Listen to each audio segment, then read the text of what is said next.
Jusqu'ici, c'est écrit dans la paracha. Ouais, c'est juste un petit truc sur la paracha intéressant. Pour les femmes, c'est bien. Alors le Midrash, il dit combien il mourrait tous les jours 15 000. La veille du Tisha B'Av, tout le monde creusait une tombe et rentrait dedans. Celui qui se levait, il se levait. Combien il mourrait 15 000. 15 000 tous les ans. Maintenant, on va faire le compte. Il dit le Tosfot, dans Baba Batra, il y a quelque chose qui ne va pas. Dans la 119, 118, le Tosfot dit bien. 2 ans, il n'y avait pas encore la malédiction. La première année, ils sont sortis d'Égypte. La deuxième année, ils les ont envoyés. Yeah. Donc, 2 ans, il n'y avait pas.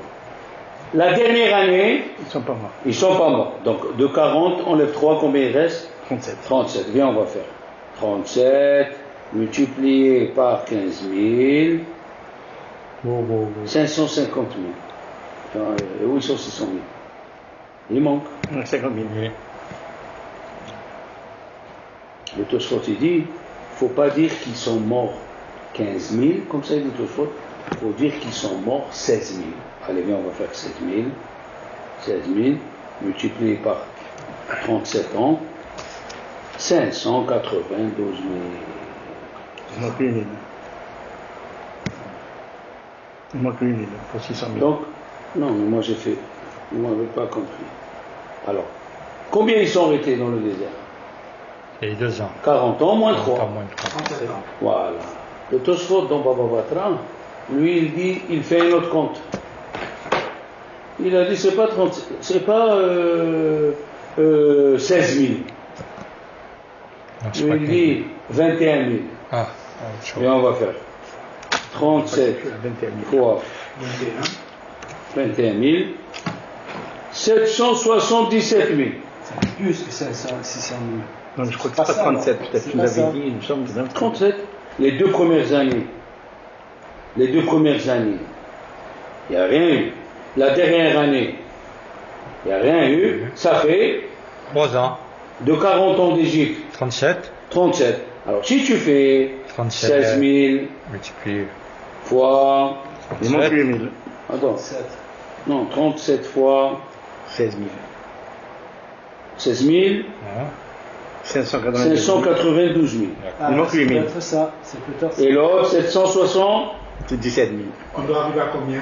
à 600 000. Il nous faut 600 000, 3 550. 600 000, 5 Alors faites 600 350 divisé par 37. Ah, attends. Ça c'est la facilité. Eh bien oui, vous trouvez le Alors, nombre. voilà. 600 000, Non, mais bon, comment on peut arriver à ces chiffres-là 3 avec quelque chose 550 D'accord. divisé par 37, ça fait 16 300. Voilà. Maintenant, il vient un rabbin, il a dit, il a fait le calcul. Il a trouvé que 9 fois, dans les 39 ans, Tisha B'Av est tombé Shabbat. Il n'y a pas de mort. C'est bien. Ah oui, Ça fait- il n'y a pas de mort. Ça fait, si tu enlèves, combien il reste Shabbat aussi, il n'y a pas 9 multiplié par 16. 37 divisé Enfin, par- Non, 37 moins 9, suivant 4. 28 ans. Ça fait Ou 100. 129 ans. 28 ans. Ça fait 134 ans. Même Shabbat, il y a 28 multiplié 28 multiplié par 15 000, À 15 000 ans. 570 000. Et Shabbat, il n'y a pas de mortalité, Shabbat. Quoi Shabbat non plus, il n'y a pas de mortalité.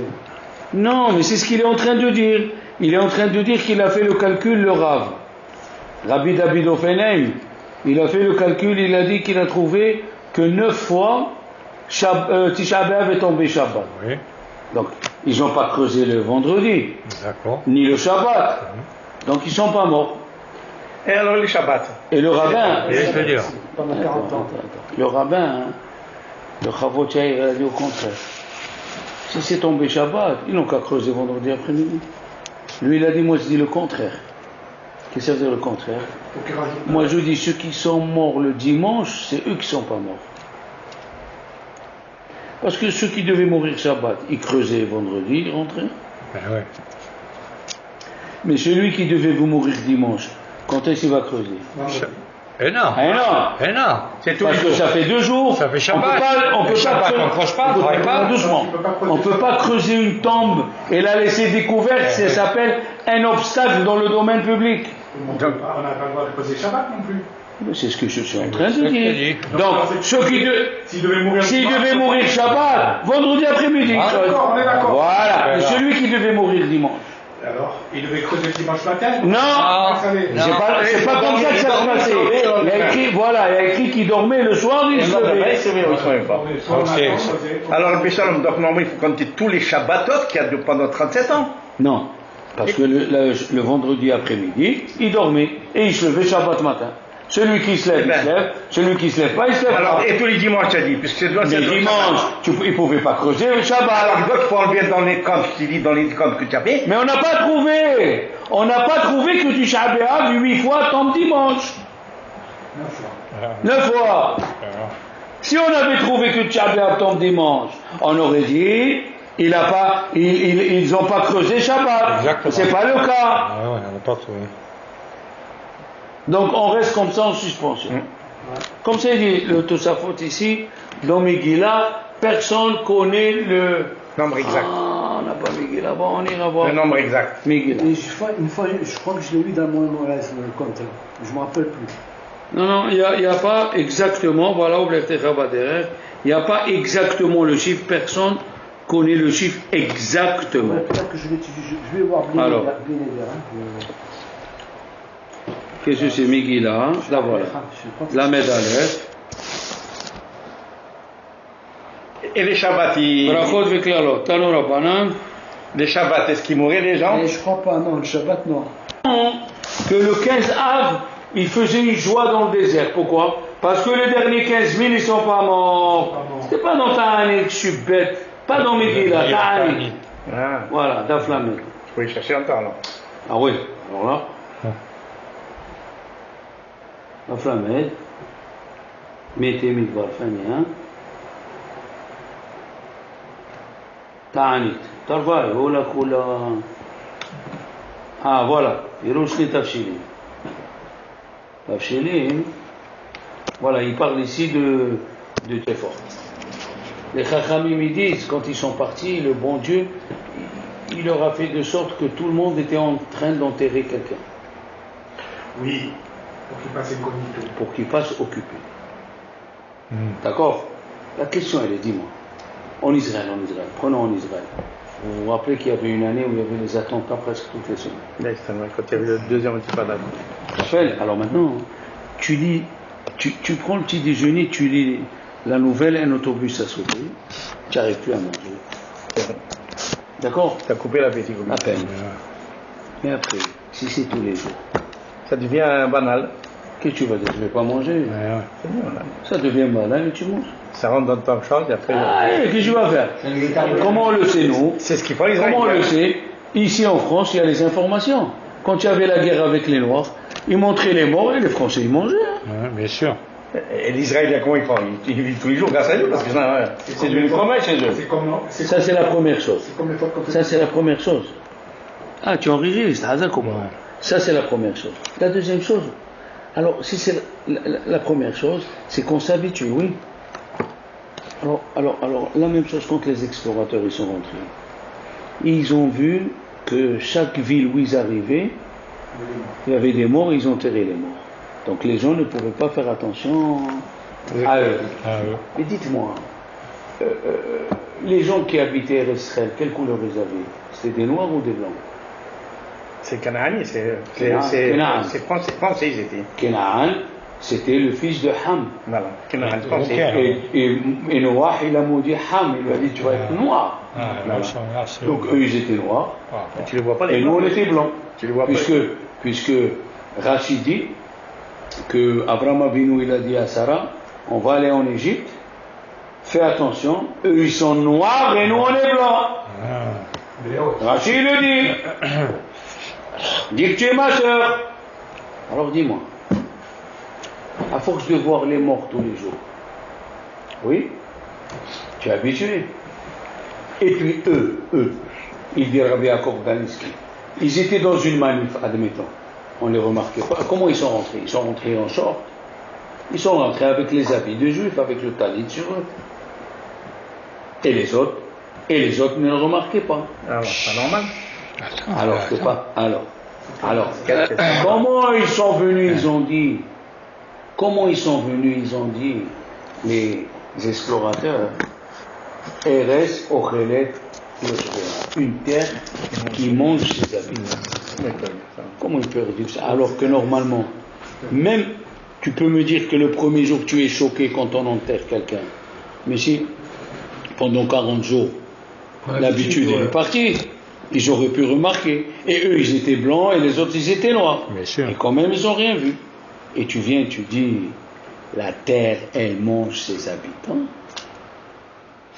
Parce qu'ils voyaient enterrer tous les jours les gens. Non, mais comment c'est possible de dire ça, hein, alors que tu vois qu'on s'habitue au problème?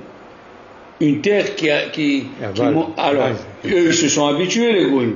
Alors, ils ont dû remarquer que c'était des explorateurs. Et ils n'ont pas remarqué. C'était un NES. D'accord. Donc, tu es dans le NES. Super NES, c'est que toi, tu es blanc avec le talit. Tout à fait. Et les autres, non. Pas. Et ils n'ont même pas posé des questions, qui vous êtes, d'où vous venez. Et après, tu viens, tu dis, quel machin ils ont fait. Parce qu'ils ne voulaient pas rentrer en eux. Non, mais je parle. Ils avaient un intérêt. Ce qui est écrit ici. Eretz Ochelet Yoshua. Comment? Et sur ça, il y a quelque chose d'extraordinaire qui en sort. Écoutez bien. Vous savez, il y a un événement planétaire qui se passe, et chacun, il est branché dans un canal. Donc chacun, il a un décodeur. Si tu n'as pas le décodeur qu'il faut, tu ne verras pas le match, d'accord, ou l'événement qui se passe. Alors, le problème, c'est comme ça. Par exemple, le bon Dieu, il a envoyé les 10 plaies en Égypte. Et à chaque plaie, il a laissé un endroit où il y a un safek. Il dit, le Abu Draham et le Hiskouni, l'eau est devenue rouge sans l'eau qui était au bord des fleuves. Mais l'eau des maisons du puits chez Pharaon, il était blanc. Qu'est-ce que tu veux qu'il dise Pharaon? Ça fait. Il dit qu'il n'y a rien, il n'y a pas de miracle. Il n'y a pas de plaie. Il n'y a pas de plaie. Puisque voilà, moi, je n'ai pas été touché. Eh ouais. Maintenant, si nous, les Juifs, on apprend ça, qu'est-ce qu'on va dire? Allez, voilà, c'est ça le truc. Quand il y a un événement, comment nous, on va traduire cet événement? Comment on va dire que c'est naturel, puisque Pharaon, il avait de l'eau, et là, ça doit être une manifestation du Nil, ou bien non, c'est Mina Shamaïm, et il a laissé ça pour que les gens ils se trompent. Et voilà le problème. Quand il y a un événement qui se passe, si on n'a pas le bon décodeur, on est foutu. La même chose, Chachamim me disent, quand Dieu il a envoyé la plaie des premiers-nés, tous les premiers-nés sont morts. Le pharaon qui était premier-né lui-même, il a les expliqué pour... Alors maintenant, comment tu vas traduire cet événement? Alors qu'on vient de dire que Moshe l'a dit, tous les premiers-nés vont mourir. En sachant qu'il est premier-né... Alors comment tu vas traduire? Tu vois tous les premiers-nés qui meurent et lui non, donc ce qu'il a dit Moshe, il ne tient pas. Ou alors, tu vas dire, il va donner, lui, comme ses parents, il va diffuser comme quoi c'est vrai que les premiers-nés, ils sont morts. Mais lui, il n'est pas mort. Donc c'est faux ce qu'il a dit Moshe. Moshe, il a dit tous les premiers-nés vont mourir. Une information correcte, quoi. Oui. C'est extraordinaire. C'est ça le... Voilà un événement. Ça fait qu'il... Voilà un événement. Il y a deux façons d'expliquer. Et c'est à nous, les Juifs, d'expliquer que c'était un miracle. Tout à fait. C'est ça le miracle. Prenons un troisième cas. Quand Dieu il a envoyé des vers, la peste, il a écrit tous les animaux ils sont morts, sauf un. C'était qui ce un? C'est un Égyptien qui s'est marié avec une Juive et il a eu un enfant. Comme elle était juive, les animaux à elle ne sont pas morts. Alors maintenant, comment tu vas expliquer? Moi, chez Rabbeinu, il a dit les animaux de tous les Égyptiens vont mourir. Et voilà celui-là, son animal, il est pas mort. Alors si nous on dira parce qu'il a épousé une juive, mais les Égyptiens, qu'est-ce qu'ils vont dire? Ça ne tient pas la route. Donc il y a des événements qui se passent. Et c'est à toi de savoir comment il faut traduire l'événement.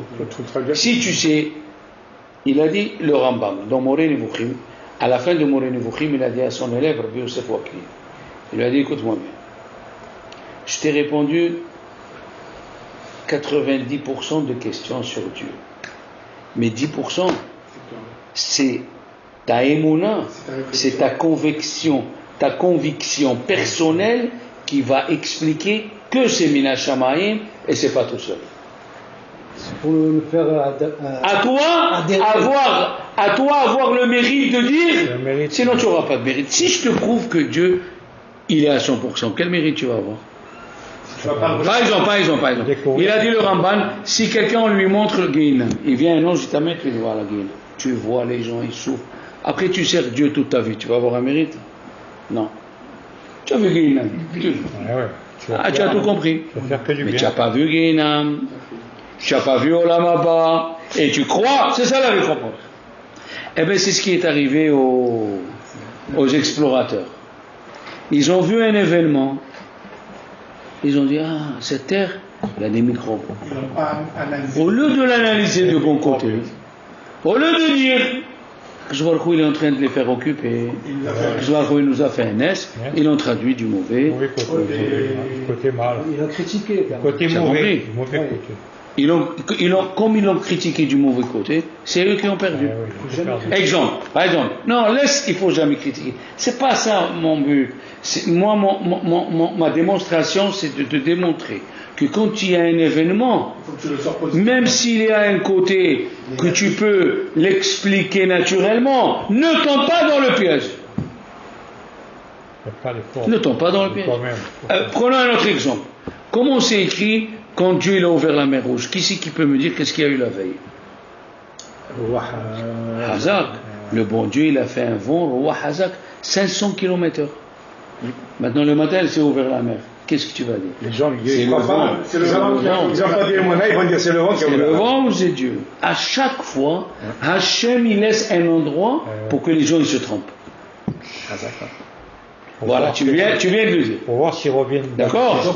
Dans les mètres. La même chose, dans le Moyen-Orient, il a dit Rabbi Yaakov Ganiski, c'est écrit Vayhi Bishloah Paro, Beshallah Paro et Am. Pourquoi tu dis Vayhi? Vayhi, c'est un langage de peine. Mais les Juifs sont sortis d'Égypte, c'est la joie. Pourquoi tu dis Vayhi? Pourquoi tu dis Vayhi? Parce que c'est Paro qui les a envoyés. Exactement. Parce que tout le Moyen-Orient, dans les informations, c'est écrit, c'est Paro qui a fait sortir les Juifs. Ils n'ont pas compris. Malgré que quand la mer Rouge s'est ouverte et il y a eu le vent, qu'est-ce qu'ils disent Chachamim? L'eau de tout le monde, il s'est ouvert en deux. Donc il n'y a rien à voir le vent de là-bas. Il n'y a rien à voir le vent. Il a téléphoné Paro à son copain Mao Tse-tung. Dis-moi, moi j'ai l'eau ici qui s'est ouverte. Il lui dit, moi aussi. La femme de ménage, elle voulait nettoyer la piscine s'est ouverte en deux. L'autre, il appelle le japonais, il lui dit, tiens, de l'eau, il lui a dit, oui. La femme de ménage, elle voulait faire le parterre, le seau, il s'est divisé en deux. Donc, c'est pas question de vent. Mais qu'est-ce qu'il fait Dieu? Exactement. Il fait une embrouille pour que toi, tu dois décider, c'est Dieu. C'est Taïmouna qui décide en fait. C'est Taïmouna. Alors maintenant, si on comprend bien, on ne comprend pas qu'est-ce qui s'est passé dans Had Gadia. Pourquoi Had Gadia, les gens, le truc, il est venu le cabri, l'agneau. Il est venu le chat, il a mangé l'agneau. D'accord? Après il est venu le bâton, il a frappé. Pourquoi chacun il a fait ça? Pourquoi chacun il a eu une récompense? Excusez-moi. Pourquoi chacun il a eu une punition? Parce que chacun a jugé que ce que le monsieur il a fait, ce que l'autre il a fait, c'était pas bien. Donc ce qui se passe, il se passe une question terrible. Au dernier c'est Dieu. Alors Dieu aussi c'est pas bien ce qu'il a fait. Aïe aïe aïe. Comment on va comprendre Had Gadia? Comment on va comprendre Had Gadia? Si tu dis que chacun il a eu ce qu'il méritait, c'était pas juste ce qu'il a fait, alors comment on va comprendre Dieu à la fin? Il a dit, le Hatam Sofer. Exactement, c'est pour nous enlever ça de la tête. Que celui qui croit que c'est le bâton qui frappe et c'est le feu qui brûle le bâton, c'est lui qui est dans l'erreur. Qui c'est qui a fait tout ça? C'est Dieu. C'est les gens qui ont mal traduit la situation qui est arrivée. Tu as compris? C'est fort. Quand le chat il a mangé le cabri ou l'agneau, qu'est-ce qu'ils disent les gens? Ah, c'est pas bien ce qu'il a fait le chat. Alors, il vient le chien, il est mort. Il a bien fait. Tu te trompes. Comme quand le chien il mord le bâton, qu'est-ce qu'il croit? Il croit que c'est le bâton qui le frappe. Mais le bâton il est pris par quelqu'un. Et c'est ça toute la Torah. Toute la Torah, il va arriver des événements et les gens ils ont mal traduit. Prenons Korah. Korah, il ne comprend pas. Malgré que le calcul il est juste. On est des Cohen. Ah oui, avec des preuves. Hein. On est des Cohen. On a écouté la voix de Dieu, comme Moshe Rabbeinu. C'est à lui que revient la chose. Moi, Elitzaphan ben Oziel, moi je suis avant Elitzaphan ben Oziel. Tout le calcul était bien, et finalement le raisonnement il était faux. Il a mal traduit. Il a mal traduit, ouais. Et si on prend les frères de C'est Yosef, trompé. ils sont venus, qu'est-ce qu'ils ont dit, frères de Yosef? Ah ouais, au début ils ont dit, ah ouais. Aïe, aïe, aïe, aïe, aïe, aïe, aïe, Matza Elokim et Avon Avadecha. Aïe, aïe, aïe. Regardez ce que Dieu nous a fait, Asher, parce qu'on a vendu notre frère et tout ça. Mais après, quand ils ont vu que c'est Binyamin qui l'a pris Yosef, Yosef a pris Binyamin. Et lui, il n'était pas dans la vente. Non. Donc Yehuda, son raisonnement, il tenait la route. Si c'était à cause de Yosef, comment ça se fait qu'il ne nous veut pas nous, et il prend celui qui n'était pas dans la vente? Il doit abuser de... Donc, son raisonnement était, on allait dire, il était vrai. Et il lui a dit, et quand Yosef il a dit deux mots, Ani Yosef, tout son raisonnement il est tombé par terre. C'est ça ce qui peut nous arriver, tu as compris mon fils?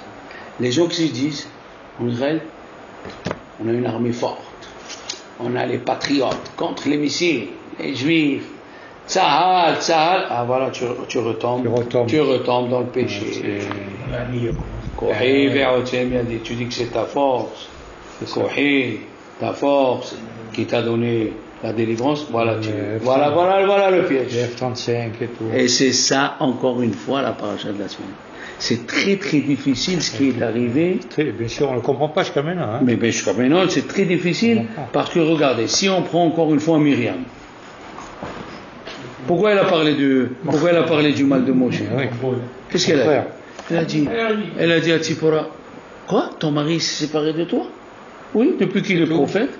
Dieu lui a dit à Moshe Rabbeinu, les Juifs, Lecho, Leaolechem, retournez à votre tente, Veata, Amod Imadi, toi reste avec moi.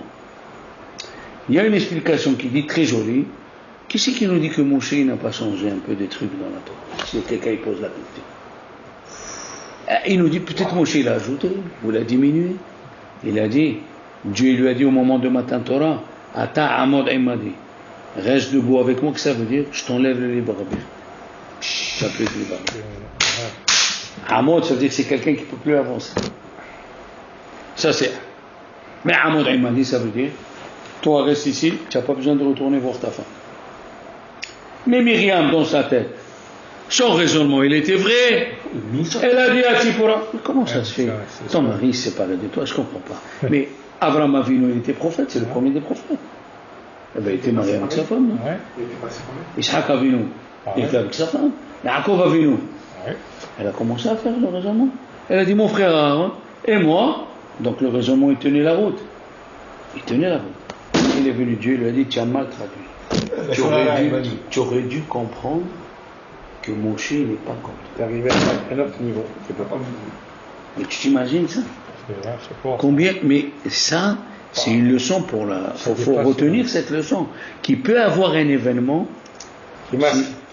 Il masque Dieu. C'est fait exprès.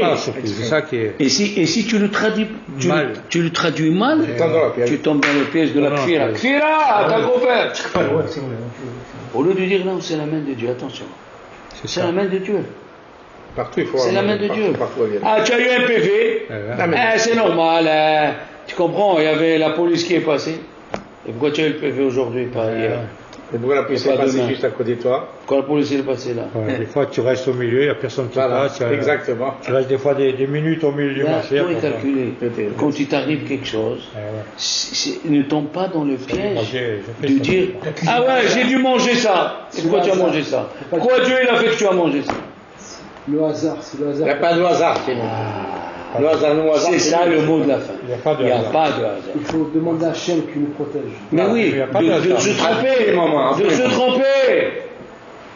C'est ça en Israël. c'est- On fait les calculs, Pas de hasard. on fait les calculs et des fois c'est des mauvais calculs. Oui. On tombe dans le piège.